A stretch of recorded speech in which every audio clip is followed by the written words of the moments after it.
Muchas gracias que nos acompaña en este programa especial a 8 columnas. En este miércoles ya 5 de agosto, un día importante, especial.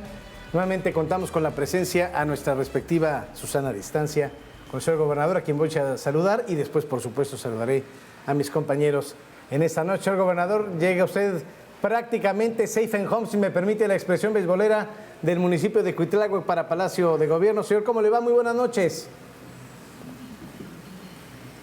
¿Qué tal? Buenas noches. Siempre llegando en safe. Muchas gracias, señor gobernador. Está Rosana Luna desde Dubái. Rosana, qué gusto saludarte. Igualmente saludándolos desde el desierto, un placer poder estar con usted, señor gobernador. Desde luego, Ramsés, Mario, también un gusto. Bueno. Muchas gracias, Rosana. Desde República Dominicana, Mario Lozano, yo estoy en la magisterial. Mario, ¿cómo estás? Pues acompañando al rey de España, que se exilió acá, ¿no? Señor gobernador, muy buenas noches, bienvenido. Rox, buenas noches. Ram, buenas noches. ¿Qué tal? Buenas noches. Gracias, señor gobernador, muchas gracias. Buenas noches. Creo que hay muchos puntos que discutir esta noche. Me gustaría, obviamente, que discutiéramos lo que acaba usted de anunciar hace algunas horas en la tarde junto con el secretario de Educación, este programa ambicioso, un programa que tiene que ver con la educación a larga distancia. ¿En qué consiste, señor gobernador? Por favor, ¿cómo le va? Bueno, nosotros vamos a reforzar lo que a nivel nacional se va a implementar a partir del 24 de agosto, como lo ha anunciado el secretario de Educación Pública. Se iniciarán este reinicio de clases virtuales para el ciclo 2020-2021, y acá nosotros en las modalidades que tenemos de educación básica y media superior y superior, lo haremos también. Claro que nosotros tenemos la preocupación de cómo reforzar la labor que hacen los maestros, pero a distancia y acercando materiales a los niños y niñas que no tienen los medios electrónicos. Eso fue una experiencia que vivimos cuando se inició la pandemia. Detectamos muy a tiempo que niñas y jóvenes, niños no tienen los medios electrónicos, para que se les acercaran materiales didácticos y pudieran llevar a cabo sus labores. Entonces estamos platicando las formas, la logística para acercarles estos materiales, y también el día de mañana me reuniré con ellos ya para cuestiones más específicas de cómo abordar los programas de todas las materias y áreas que llevan los niños y niñas, y que puedan contar muy a tiempo con estos materiales y tratar de cumplir con el ciclo escolar.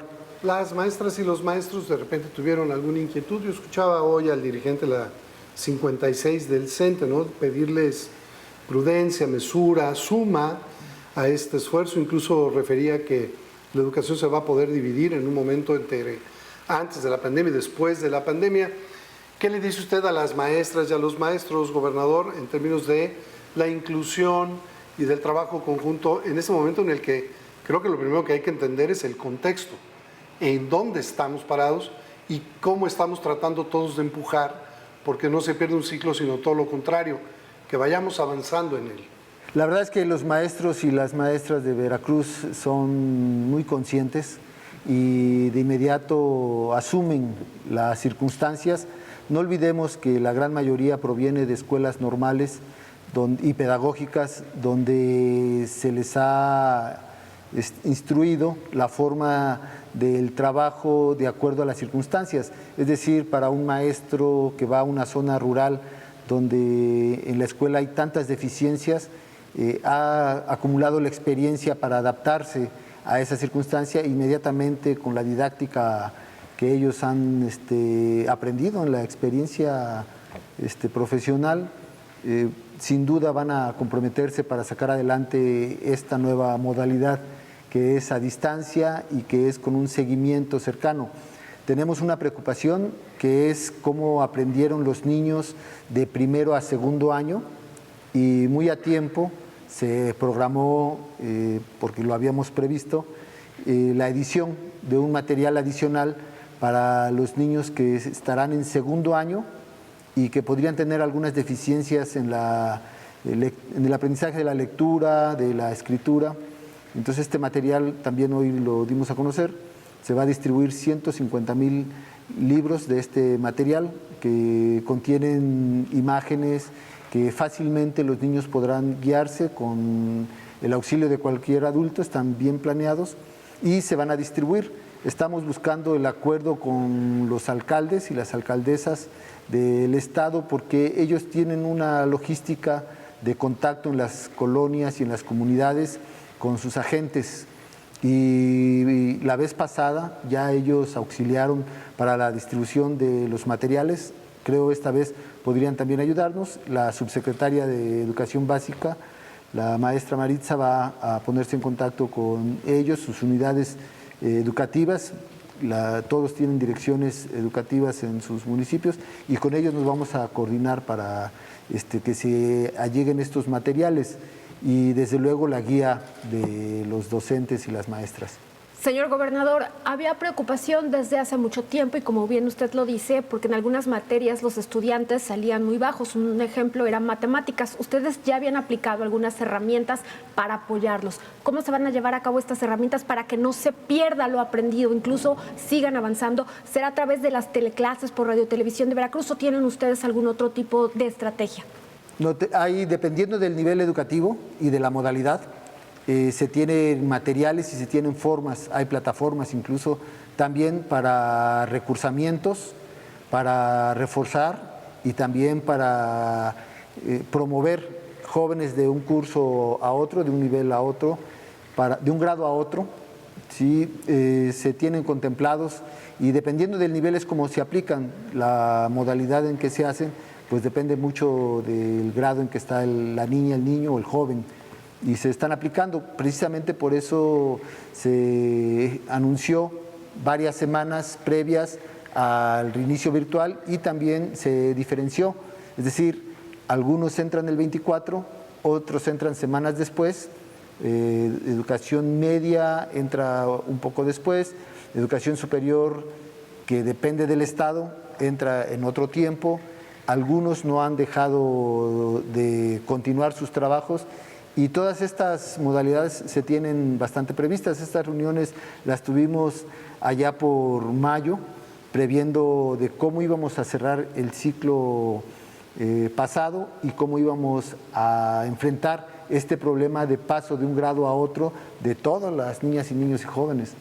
Esto lo previmos y pusimos los tiempos para hacerlo. Hoy con las indicaciones de la SEP, nada más reajustamos y seguimos obviamente trabajando. Radio y Televisión de Veracruz es una plataforma importante y estratégica para que lleguen las clases a distancia. La transmisión que sería de 8 de la mañana a 7 de la noche, hablando de la programación de la radio y la televisión de los veracruzanos, donde estén grabando los maestros. ¿Esa sería la temática, señor gobernador? Sí, se dividió el horario, que generalmente estaría educando en un salón de clases, y se dividió para atender en el mismo canal, en la misma radioseñal. Estaríamos programando en ciertos horarios la telesecundaria, las secundarias, las primarias en otros horarios y las preparatorias en otros horarios y el nivel superior en otros horarios. Se ha anunciado con tiempo y se va a insistir, vamos a iniciar la campaña de difusión para que todos estén enterados las horas en que estarán dedicadas a cada nivel educativo. Ya el calendario ya lo emitió la SEP, ya más o menos todos sabemos cuándo va a ser en cada caso, igual que el tema de las inscripciones, ¿no? Solo las automáticas, ¿no? Sí, esa es la guía general, pero ya varía de la modalidad. Y no olvidemos que Veracruz pues tiene una geografía muy sui generis, entonces para acercar los materiales que sirven de apoyo para el material audiovisual que se va a transmitir por televisión o por radio, puedan ser útiles y acordes. Es decir, cuando se esté transmitiendo por televisión un contenido, que el niño tenga ya el material para poderlo seguir. Esa logística es la que podría hacernos diferir un poco de algunos tiempos marcados por la SEP. Bien, señor, aprovechando que estamos en el tema de la educación, a este programa en las redes sociales nos han pedido que le preguntemos qué pasa con las muchachas y los muchachos de los tecnológicos, particularmente preguntaron del de Jalapa, en términos de su titulación para poder recibir el documento y poder tramitar su cédula. Sí, mira, por fortuna hemos hecho un gran esfuerzo en las plataformas electrónicas, sobre todo en el área de medio superior y superior, para que este documento se emita de manera electrónica para todos los jóvenes. Sí se alentan un poco porque hay personal que pues está resguardado en su casa, sin embargo se va a avanzar y muy a tiempo se estará entregando a quienes hayan tomado sus exámenes, ya sea de manera virtual o en la modalidad que su jurado les haya dicho, entregar sus documentos en un tiempo razonable, que no se desesperen. Ya lo hicimos en Coatzacoalcos, la primera prueba, y fue muy exitosa, entregamos más de 500 títulos que se emitieron en aquella vez que visité ya hace un buen tiempo. De la misma manera se van a hacer ahora. De un momento a otro estarán emitidos todos los títulos que se hayan tramitado en todo el tiempo. Señor, cambiando un poco de tema, llegó el plazo que habían puesto ustedes para conocer cómo iba evolucionando la situación del COVID aquí en Veracruz, preguntarle si cambian las medidas sanitarias que se estarán tomando, porque desde luego seguimos en rojo en la mayoría de los municipios en el semáforo epidemiológico. Sí, estamos con 122 municipios en semáforo rojo y 90 en semáforo naranja. Las medidas continúan bajo la corresponsabilidad de todas y todos, entre sociedad y autoridades. No olvidemos que mientras no varíe el semáforo rojo, las medidas no tienen que variar. Lo que deseamos es que se haya entendido entre todos los sectores de cómo debemos incorporarnos a la nueva realidad, que debe ser de manera ordenada, paulatina y sin abandonar las medidas sanitarias. Tuvimos que hacer un reforzamiento con estos 20 días en los que emitimos un decreto para la aplicación en 38 municipios, porque habíamos visto un relajamiento que nos estaba repuntando en la ocupación hospitalaria. Y mientras ese tema siga ahí pendiente, el semáforo rojo no se va a mover. Creo que la sociedad lo comprendió, lo entendió bastante bien y asumió ese compromiso consigo mismo, de cuidar su salud, de buscar que todos los sectores trabajen de manera conjunta, el transporte con las medidas que la autoridad sanitaria ha recomendado, los comercios con las medidas sanitarias que se han recomendado, iniciar la reapertura con las esenciales en los porcentajes del semáforo rojo y cuando vayamos transitando al semáforo naranja y así sucesivamente vayamos cuidando. Que no sea como quizá no se entendió algún inicio en el cambio que hicimos de semáforo rojo a semáforo naranja como estado, en el que pues como que se abalanzaron todos a relajar las medidas sanitarias y la consecuencia fue que inmediatamente se subió la intensidad de contagios y se nos incrementó. Ustedes recordarán que lo anunciamos con tiempo, se nos había incrementado del 58% al 64% de la ocupación hospitalaria, la mantenemos en esta situación gracias a las medidas tomadas y lo que ayer el Comité Técnico de Salud dio a conocer es que ya existe una perspectiva de estabilización, es decir, ya no hay mayor crecimiento, ahora lo que esperamos que todos hagamos consciente de esto, hagamos trabajo conjunto y entre todos empezamos a disminuir la intensidad de contagios. Esto se mide a través de los contagios activos, los casos activos que están vigentes en un periodo de tiempo semanal y midiendo esto, municipio por municipio, podremos ir adoptando mayores medidas o abriendo los espacios para entrar al semáforo naranja. Todo dependerá del comportamiento social de la gente. Señor gobernador, el 15 de agosto usted determinará, analizará si va a llevar a cabo la ceremonia del grito de independencia. El presidente Andrés Manuel López Obrador dice que él sí lo va a dar, que con 500 personas en la plancha del Zócalo y hasta recomendó antorchas. El historiador José Manuel Villalpando, que usted conoce muy bien, él dice que es un deber de Estado dar el grito de independencia. ¿Lo está usted sopesando? ¿Está usted analizando darlo? ¿Qué va a pasar el 15 de septiembre? Mira, no hay más que analizar la situación epidemiológica en la que está el Estado y cada municipio.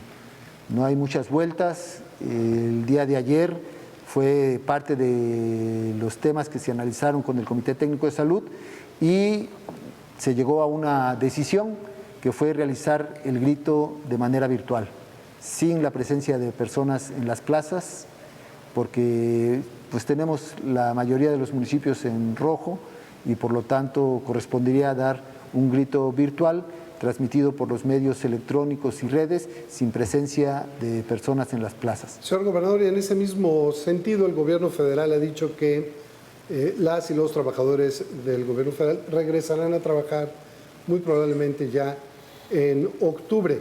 ¿Qué previsión tiene para las y los trabajadores de Veracruz? Recuerden que todo va a depender de la semaforización.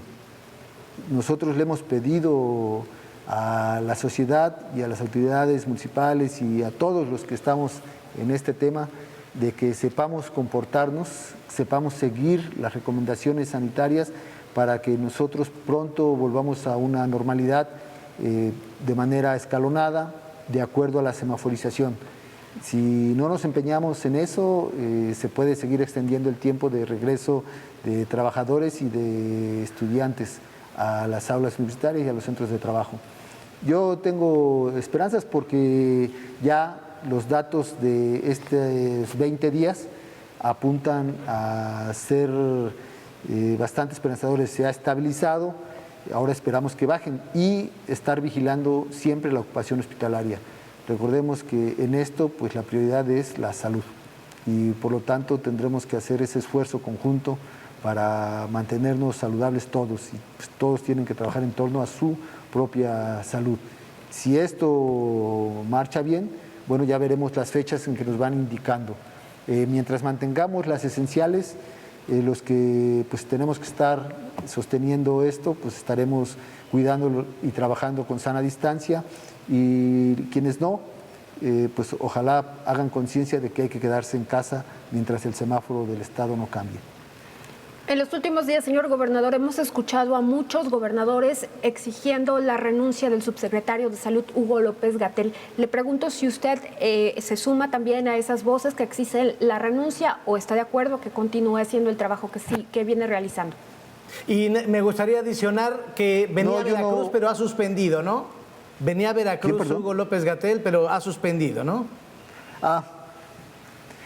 Sí, yo no me sumo a ese grupo de gobernadores, ya hemos visto que los guía más la cuestión política electoral y que realmente el interés que difiera de eso, entiendo que están presionando al gobierno federal para que se modifique el pacto federal, pero pues lo deberían decir así de claro y no poner pretextos. De todas maneras, yo respeto la visión de cada gobernador y de la gobernadora y de los que se han expresado. O sea, hay que entender el contexto en que se da. Nosotros lo hemos platicado con otros gobernadores, gobernadoras. Tuvimos una reunión virtual con el de Tabasco, el de Chiapas, un servidor, y lo hemos platicado también con el gobernador de Oaxaca. Así como gobernadores del sureste, que obviamente tenemos un interés regional por nuestros pueblos y con los grandes proyectos del presidente que hay en cada uno de los estados. No olvidemos que el presidente está aterrizando proyectos muy fuertes en nuestros estados y que por lo tanto nosotros pensamos que lo mejor es trabajar acorde con las políticas federales, pero ni lo tendríamos que decir.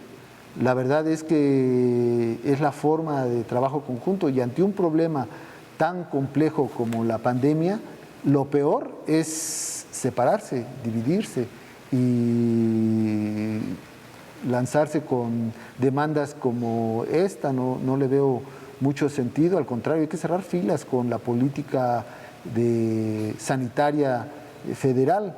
No olvidemos que quien está al frente de esta estrategia contra la pandemia no es cualquiera, no es un licenciado en X o Y rama del derecho, bueno, con todo respeto para los licenciados. Epidemiólogo. Es un doctor, es un epidemiólogo, es un especialista, es alguien que está, se pidió formar parte, o sea, por entes de fuera, formara parte de la Organización Panamericana de la Salud.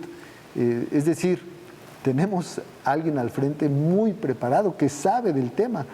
No sé por qué tendríamos que hacerle caso a las redes o a eso cuando tenemos a alguien que está al frente. Tenemos que ser muy técnicos en esto. Nosotros podríamos pensar que lo sabemos todo, pero la verdad es que las áreas de la medicina y en momentos tan difíciles, hablando médicamente, pues a quien le haces caso es al doctor, al especialista. Cualquiera que anda en la calle y se siente grave, se siente mal, no creo que vaya a consultar en la red Claro. qué le recomiendan. Va buscando el especialista, el médico que sabe de los temas estos, y ellos han estudiado. Aquí en Veracruz tenemos la experiencia de la influenza del 2009 y por fortuna es algo que yo reconozco, que se dejó una estructura de vigilancia, de acciones preventivas y de diagnóstico muy a tiempo de los brotes epidémicos. Y la verdad es que pues ahí está la muestra, tenemos el mejor laboratorio a nivel nacional en los estados. Si solamente nos gana el nacional, el laboratorio nacional, de ahí el nuestro es el segundo lugar, y con toda la capacidad para hacer pruebas, pero sobre todo la estrategia de contención, de control de las epidemias. Y creo que esto es importantísimo. El doctor Hugo López-Gatell ha reconocido toda esta estrategia y tenemos que unir a una sola estrategia. Si uno jala para un lado y el otro jala para otro lado, pues la lógica común me dice que no vamos a llegar a ningún lado. Tenemos que centrar las tareas en lo que nos van diciendo los especialistas, y el gran acierto del presidente pues es haber dado la batuta a quien la debe tener y no a los politólogos. Entonces yo creo que los gobernadores tenemos que hacernos a un lado y permitir que ellos hagan su trabajo, que lo hagan. Sí, nosotros tenemos una responsabilidad, sin duda, a la que no vamos a rehuir. Yo creo que ningún gobernador está rehuyendo eso, pero pues tenemos que abstenernos un poquito en los criterios que no son técnicos y médicos. Yo creo que ahí tenemos que reconocer. Oiga, gobernador, aquí entrenó, señor gobernador, el jueves, ¿sí hubo ahí algún problema? Querían que se fuera Hugo López-Gatell, decía Hugo López-Gatell que iba a proceder penalmente con los estados porque no estaban poniéndose de acuerdo con los semáforos epidemiológicos. Aquí entre nos, que casi nadie nos está viendo, ¿usted qué nos dice? Bueno, aquí entre nos. Lo que hubo es un planteamiento que provino precisamente por parte de los gobernadores de cómo actuar. Y yo aquí reitero, realmente en esto ni siquiera tendríamos que preguntar. La ley es muy clara. La autoridad sanitaria federal es el gobierno federal. Existe un Consejo Nacional de Salud y aquí tenemos consejos estatales y todos tenemos obligados a atender la ley de salud nacional, la Ley General de Salud. Y ahí está muy claro cómo hay que proceder. Eso se nos hizo ver a todos. O sea, pues te están diciendo qué dice la ley. No sé por qué tendríamos que sobresaltar o decirnos eso no nos parece. Está en la ley quién dirige en esos momentos, y además pues es de sentido común. ¿Para qué jalas para otro lado y tratas de hacer lo que tú crees que convenga? Porque la pandemia pues no es algo focalizado, no es un lugar aislado, no vivimos en una isla, estamos en un conjunto que dependemos todos de todos. Entonces tenemos que actuar de esa manera, no hay de otra, y con la responsabilidad social de todos. Eso hay que dejarlo muy, muy claro. Los especialistas nos van dando las guías y nosotros buscamos apegarnos, y la sociedad pues qué mejor que tiene las guías de los profesionales y no de los politólogos. Entonces, yo creo que lo mejor es ser fuertes, y ahí se planteó eso, pero no hubo rispidez, ni diatribas, ni rispidez, la verdad que no. Todos tenemos la libertad, y la verdad yo le agradezco mucho a esta actitud tanto del doctor López-Gatell como de la secretaria de Gobernación, ministra Sánchez Cordero, que lo plantearon con toda sinceridad. Lleguemos a un acuerdo, busquemos las formas, sin despegarnos de lo técnico, de lo que recomienda la autoridad sanitaria especialista en epidemias. No tenemos que separarnos de ahí. Esa sería la insistencia de un servidor y de varios gobernadores. Finalmente, pues fueron algunos gobernadores. La gran mayoría sabemos que tenemos que trabajar acordes con la Federación, y nos parece que el doctor Hugo Latell no solo ha hecho un papel muy bueno, un excelente papel, porque la verdad no sabríamos qué nos estaría pasando si nos gobernaran otras personas. Ya lo vivimos en los que al frente de una Secretaría de Salud estaba un licenciado, al frente de Educación estaba un doctor, y al frente, en verdad, un pago de cuotas políticas, y nunca se preocuparon de poner al frente de cada área a un profesional que supiera de su tema, que estuviera comprometido, que sea honesto. Y en verdad, yo estoy al 100, digamos, con la Federación y con el doctor López-Gatell, porque vemos los resultados.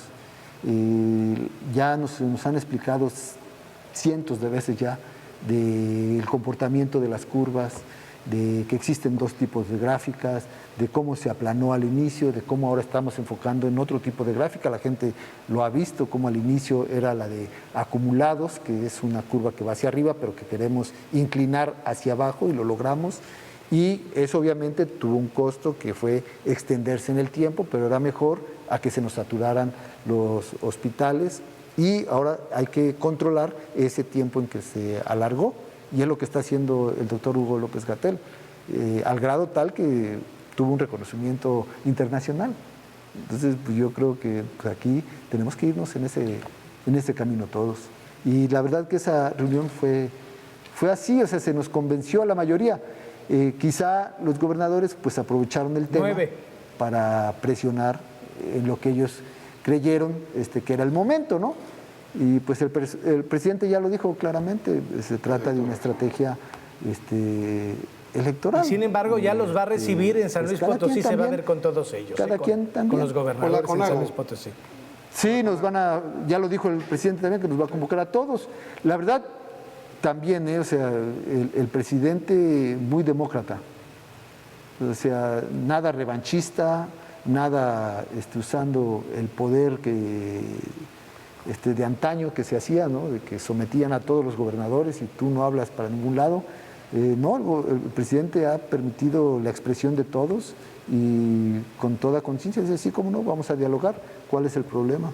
Me parece un estadista que está más preocupado por guardar la institucionalidad, llevar a todos a buen cauce, a pesar de que tengamos opiniones diversas, pero que todos nos enfoquemos en la problemática. Gobernador, en otro tema, recién se reunió con diputadas y diputados. ¿Podría darnos algunos detalles de esa reunión y de cómo está también la coordinación con el Poder Judicial?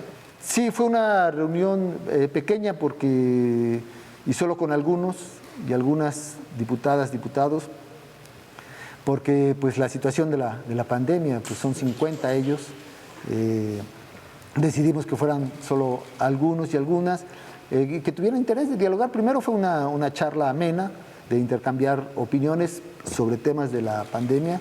Los diputados, las legisladoras están preocupados. La verdad, yo agradezco que de ellos venga esta preocupación y de decir en qué colaboro, en qué puedo hacer. Entonces pedimos que nos ayudaran a difundir las fuentes oficiales, que en estos momentos pues, son muy importantes, que se sepan que hay una semaforización que corresponde a cada semáforo, que no todo puede llegar por la vía electrónica, no todo por televisión, no todo por radio, mucho menos no todo por las redes sociales. Hay que también llegar de palabra a la gente y hay que llegar también con un volante, dialogando con la información técnica, médica, oficial. Eso es crucial. Y de esta manera todos saber qué hacer, y creo que ahí ellos van a hacer su esfuerzo para difundir ya en terreno, ¿sí? A quienes no les ha llegado la información, pues que lo sepan de viva voz o mediante un folleto, ¿sí? Emitido por la autoridad sanitaria, ¿sí? Para que exista solamente una línea contra el coronavirus. Ese fue uno de los temas. El otro tema también que se habló, yo les agradecí porque luego no se ve, y lo hice público porque luego no se ve la labor del diputado, de la diputada. No olvidemos que la mayoría en el Congreso local de Veracruz ha tomado en sus manos la transformación y han emitido leyes cruciales, han modificado la Constitución en párrafos fundamentales. El haber echado atrás la reforma educativa, que no se nos olvide eso, que se puso en la ley, sobre todo en la Constitución, ¿sí? Los apoyos a los adultos mayores, también acá en Veracruz, pues fue trascendental reducir el despilfarro electoral, que se contenga y que solamente el necesario, el suficiente, que esté en manos de los partidos políticos, y para que eso no se convierta en un negocio, ya fue un tema que abordamos. Todo esto que se operó ahí, el también nombrar magistradas y magistrados con otro perfil, creo que también es fundamental. Recordemos que de los tres poderes, el poder ejecutivo, pues por elección, por votos se puede cambiar, el poder legislativo también por votos se puede cambiar, pero el poder judicial hay un mecanismo institucional. Si la población quiere incidir, pues a través de nombrar y votar por un tipo de diputado, bueno, un tipo, lo diría mal, por una corriente de diputados y diputadas que deseen transformar el Poder Judicial para bien, sí, bueno, pues el encargo está puesto ahí para que cuando llegue el momento que es el Poder Ejecutivo envía una propuesta de nuevos magistradas y magistrados y ellos la analizan y por decisión de las 3/4 partes, de las 2/3 partes, perdón, deciden quiénes son los que pasan a formar este alto nivel del Poder Judicial. Creo que es el mecanismo que se hizo y bastante bien. Creo que ahora el Poder Judicial vive otro ambiente y pues esa fue parte de lo que yo les agradecí, de que no se olvidaran del pueblo, de cuál era el encargo que nos dieron, de transformar las cosas, de acabar con los privilegios y pues les agradecí la confianza en las propuestas que yo envié, porque pues las pasaron todas y yo creo que también hay que saber reconocerles a las diputadas, a los diputados que hicieron esta votó el PAN también, esta labor, que queda marcada para la historia, que queda marcada para la historia. Eso. Sí, bueno, ya eso es interno, y yo ahí ya no intervengo, o sea, los diputados toman sus acuerdos. Señor gobernador, pero fíjese que hubo un cuestionamiento, hubo 2 magistrados que se ampararon, una mujer y un hombre, Gladys Pérez Maldonado, también el magistrado Marco. ¿Qué va a pasar si la ley los tiene que reintegrar? Bueno, a mí ya no me corresponde tomar esa decisión. A mí me correspondía hacer lo que está en la ley. Que una vez que me dicen que hay vacantes, yo transmito al Poder Legislativo las propuestas y ellos toman sus decisiones. Sí, contra mí no hay ningún amparo. Contra las decisiones que yo tomé no hay ninguna. Gobernador, yo quisiera pasar a otro tema. Hace unos días se reunió con la secretaria de Energía, Rocío Nale, y de aquí se anuncian 4 obras muy importantes del ramo energético para Veracruz. ¿Nos podría compartir parte de esos beneficios que seguramente tendrá la entidad? Sí, mira, te voy a contar de cómo surgió esto. Sale una nota de un periódico nacional que se dedica a la cuestión de las finanzas y las cuestiones económicas, y se da ahí la noticia de cómo Tabasco, que en el crecimiento económico que esa nota medía, pasó del último lugar al primer lugar en el periodo en que entra el presidente de la República y estas fechas. Y pues obviamente tiene que ver con el proyecto de Dos Bocas, o sea, la refinería que está haciendo inversiones, pero que además esa inversión atrae otras y que trae una actividad económica enorme, de miles de millones de pesos y de dólares. Entonces, pues yo hablé con Rocío Nale, sabiendo que es nuestra gran amiga veracruzana, y le planteé que si estaban en mente los proyectos que ya se habían hablado antes, y me dijo que sí, que sigue vigente el de Tuxpan, que ya ves que se quiso manejar, que Lo no, de que se había Iberdrola. cancelado y cuantas cosas. O sea, eso no fue así. O sea, el hecho de que no se haga con una compañía no quiere decir que se cancele el proyecto. El proyecto lo tiene CFE y lo tiene vigente, y sobre todo tiene los insumos, o sea, el gas. Entonces, pues tú puedes hacer la termoeléctrica de ciclo combinado que quieras, pero si no tienes gas, no jala. la verdad es que nulo, aunque no jala la maquinita. Entonces, ella me dijo que CFE lo tiene el convenio, y que por lo tanto está garantizado, y que en su momento se hará la licitación y quedará bajo control de CFE. Entonces, eso pues está vigente, y yo creo que va a llegar en el momento exactamente adecuado, cuando estemos en una situación arrastrados por la pandemia a una situación compleja, hablando económicamente. Entonces yo creo que va a traer no solamente la inversión sobre la construcción de esa planta, sino pues una inversión de grandes dimensiones trae más inversión. Y qué bueno que se hace en Tuxpan.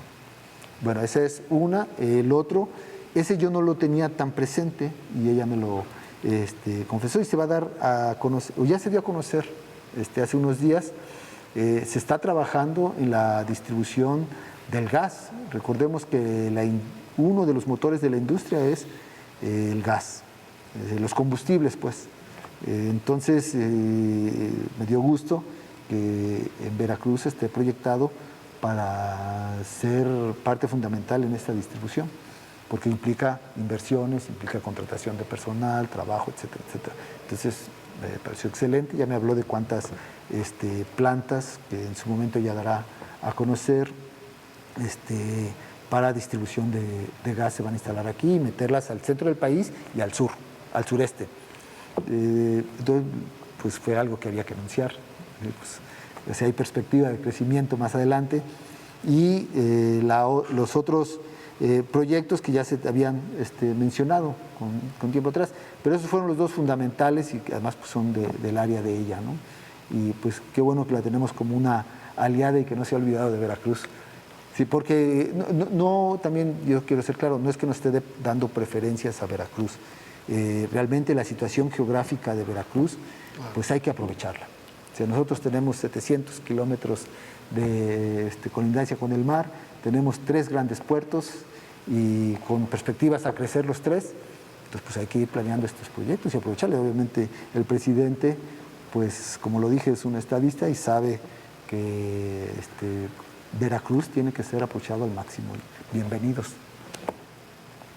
Mario. Hablando de esos proyectos, gobernador, aprovechando el viaje, ¿cómo va el tema del corredor transísmico? Bastante bien. Hemos tenido ya reuniones muy técnicas con la empresa que lleva a cabo el proyecto general del tren transísmico. Va muy avanzado. Nos han permitido emitir nuestras opiniones, tanto al gobernador de Oaxaca con su equipo técnico, con el de nosotros. Participamos en reuniones del lado de Oaxaca y de Veracruz, con nuestros secretarios de Desarrollo Económico, con los secretarios de Economía de la parte federal, la parte técnica ferroviaria también cubierta, la de los puertos de cada uno. Recordemos que están involucrados 2 puertos, el de Coatzacoalcos de nuestro lado y Salina Cruz del otro lado, y pues la verdad es que a mí me da gusto porque ha habido pues un clic con las 3 partes, el gobierno federal, el gobierno de Oaxaca y el gobierno de Veracruz, y de esa manera avanzan muy rápido.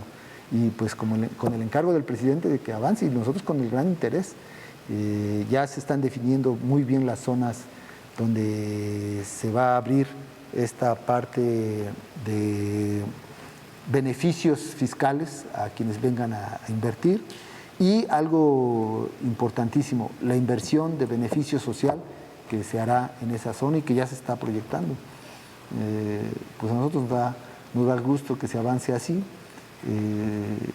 Ya cuando no haya pandemia, yo creo que nos van a permitir ir visitando, así como vino el presidente acá a esta comunidad de Sayula de Alemán a dar a conocer la parte que se está modificando, iremos recorriendo todos los tramos.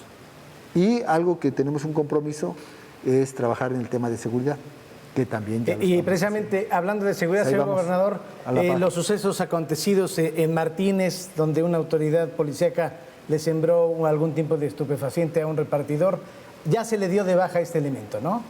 Sí, mira, desde que entré un servidor, algo que también fue parte de la forma de trabajo del secretario Hugo Gutiérrez fue levantar asuntos internos, que estaba ahí refundido como algo que no tenía importancia.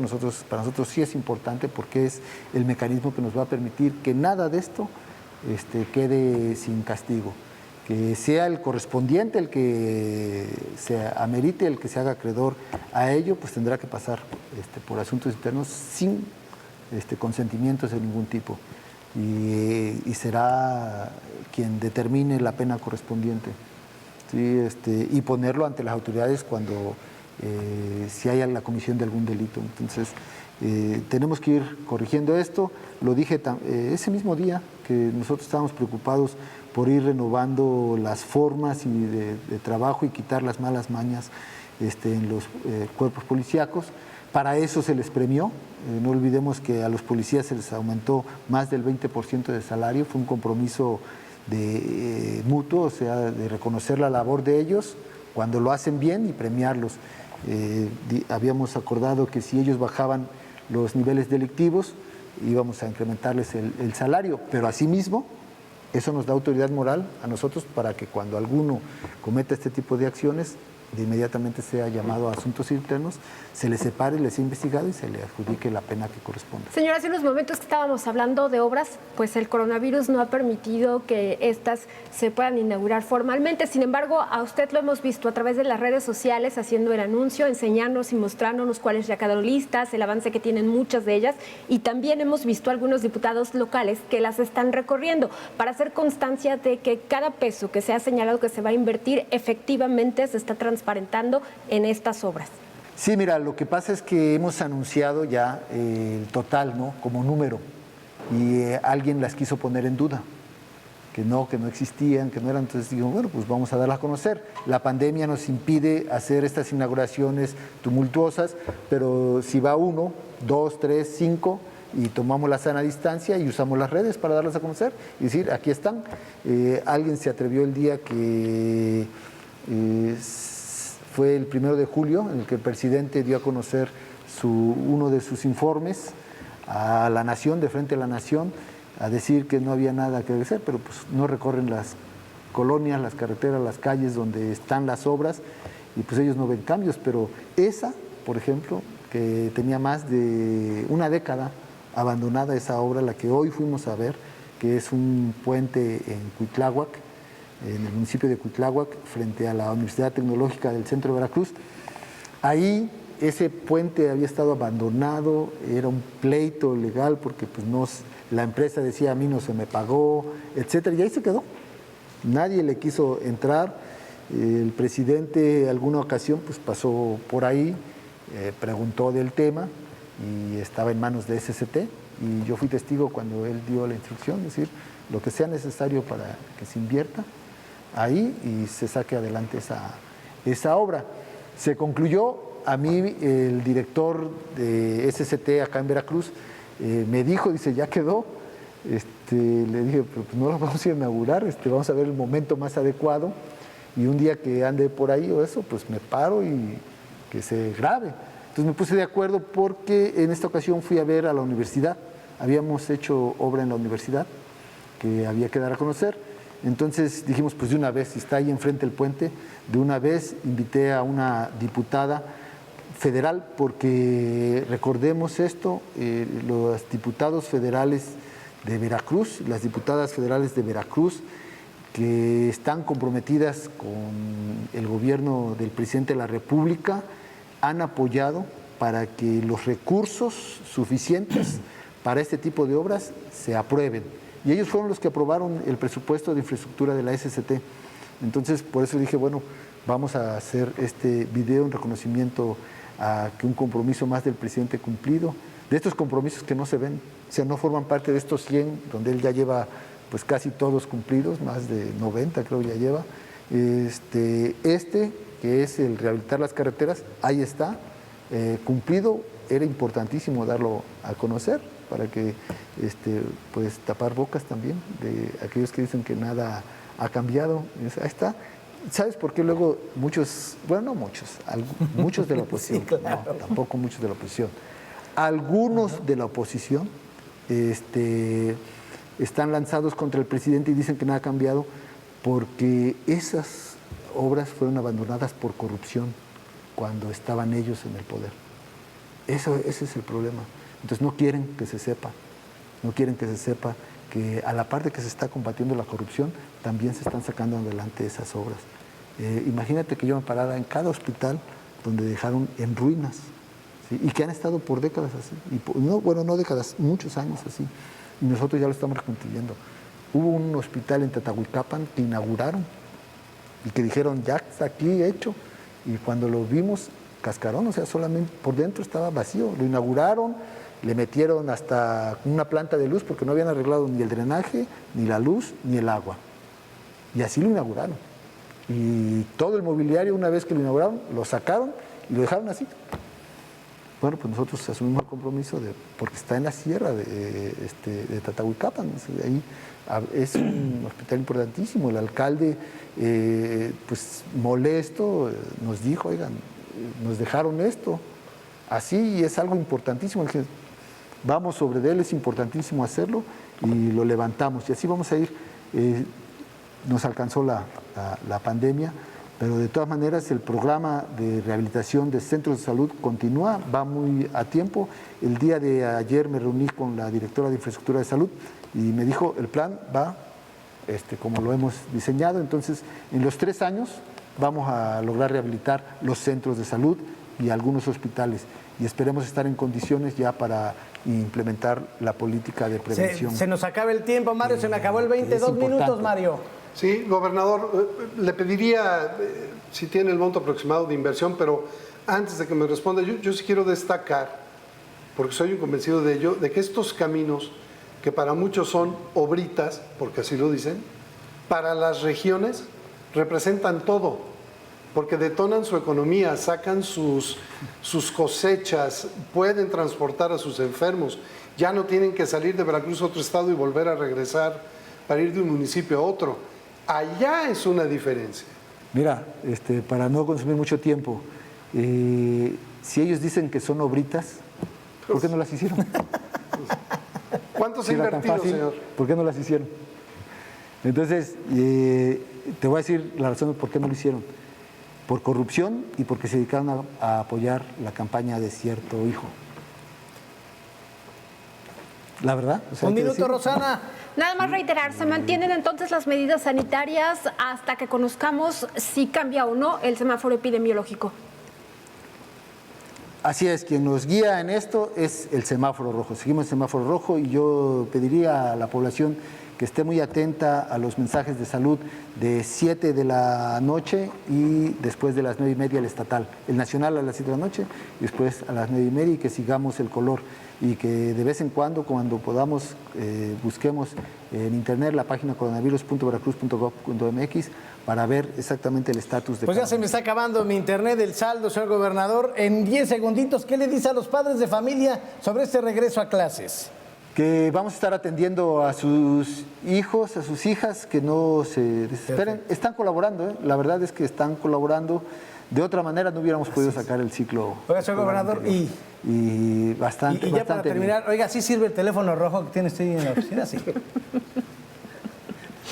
A ver. Sí, la verdad Señor, que muchísimas gracias. Dios mediante. sí. Hace rato Qué hice bueno, una señor. llamada. Dios por mediante ese estaremos en comunicación en este programa de 8 columnas. Gracias, señor gobernador, y que tenga buena noche. Muchas gracias. Gracias, luego. Mario. Gracias. Gracias, Rosana. Gracias, Pero muy sobre buenas todo, noches. Lo más importante, gracias a usted. Muy buenas noches.